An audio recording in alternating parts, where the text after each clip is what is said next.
Sun Risers Hyderabad ఇప్పుడు qualification రేసులో లేదు, డైరెక్ట్గా టైటిల్ రేసులోనే ఉంది. అవును, మీరు విన్నది నిజమే. ఐపీఎల్లో వరుసగా 5 మ్యాచ్లు గెలవడం ఏమాత్రం సాధారణ విషయం కాదు.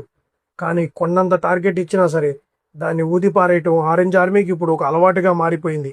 ప్రత్యర్థి జట్టులో ఎవరైనా సెంచరీ చేస్తే ఆ జట్టు గెలుస్తుందని అందరూ అనుకుంటాం కదా.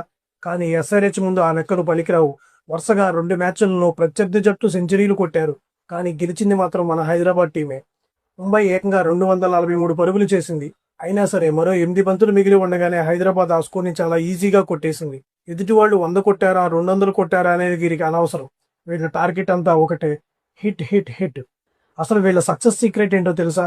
Damage control. అవును, పవర్ ప్లేలో పరుగులు ఇచ్చిన చివరి 5 ఓవర్లో వీరు చేసే డ్యామేజ్ కంట్రోల్ మామూలుగా లేదు. ముంబైతో ఈ రోజు ఆఖరి 4 ఓవర్లో ఇచ్చింది 41 రన్స్ మాత్రమే. ఆరెంజ్ క్యాప్ అభిషేక్ శర్మ దగ్గర ఉంటే అతని వెనకే క్లాసును ఉన్నాడు. Purple cap Ishan Malinga దక్కించుకున్నాడు.